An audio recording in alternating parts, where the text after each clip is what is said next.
Saya ingin mengucapkan selamat Hari Wanita Antarabangsa 2026. Tetapi malamnya kita dikejutkan sesi upacara sambutan perarakan Wanita Antarabangsa 2026 ini telah dicemarkan. Dia buat tiap tahun, kita pun tidak ada. Kita tiap tahun pun kita bantah. Tapi kali ini agak luar biasa.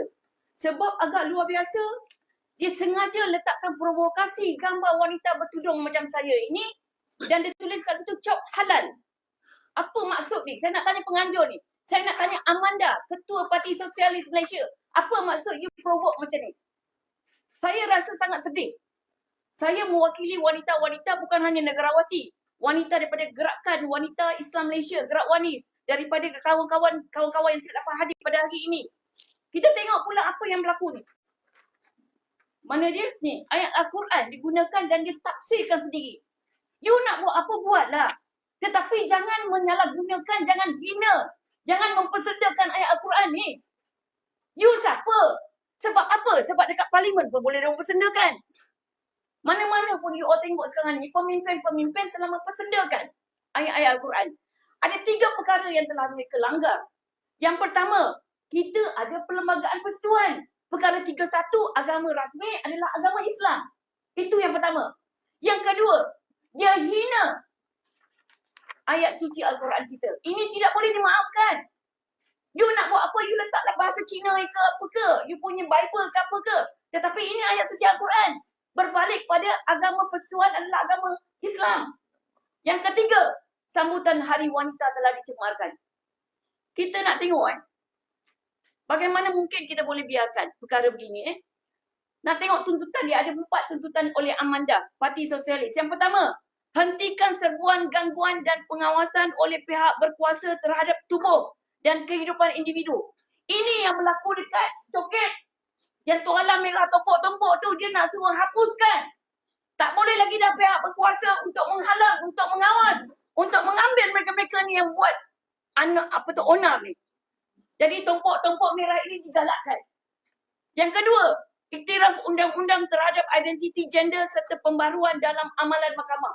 Dia nak letakkan pula undang-undang untuk mengambil kira LGBT ini orang kata boleh diperluaskan dekat negara kita. Yang ketiga, menangani diskriminasi dalam penjagaan kesihatan serta kesannya terhadap kesihatan awam.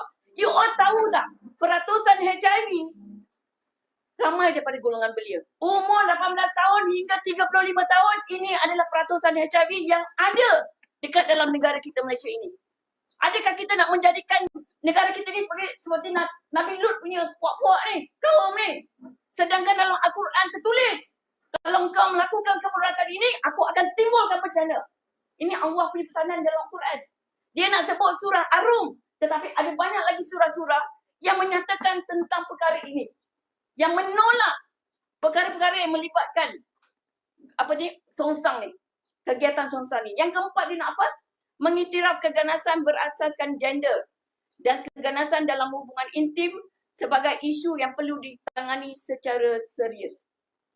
Tuan-tuan dan puan-puan sekalian, daripada pihak kami wanita-wanita, kita mengambil serius sebab ini merupakan platform.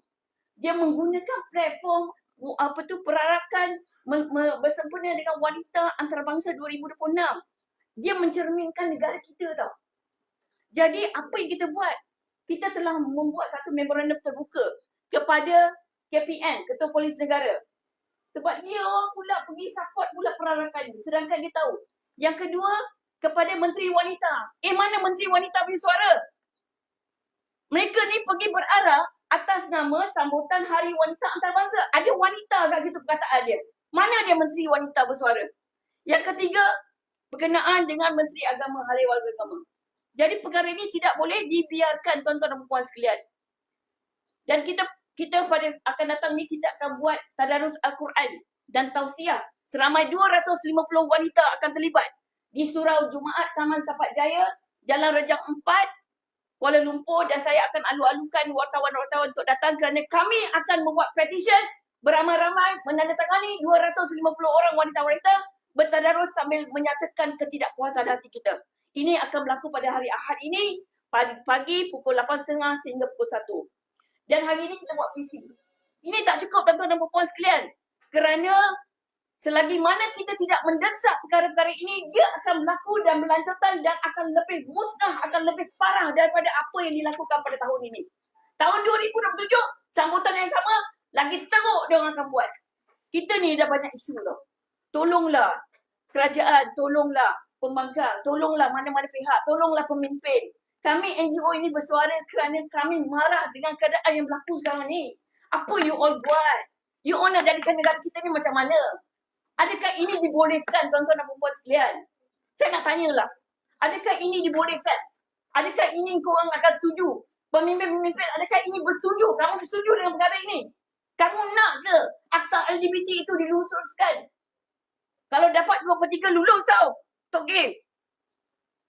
Kalau dapat 2/3 boleh lulus akta ni. Kita tengoklah menteri-menteri yang ada sekarang ni pun mereka lebih sekula. Mereka lebih menuju kepada sosialis dan sebagainya.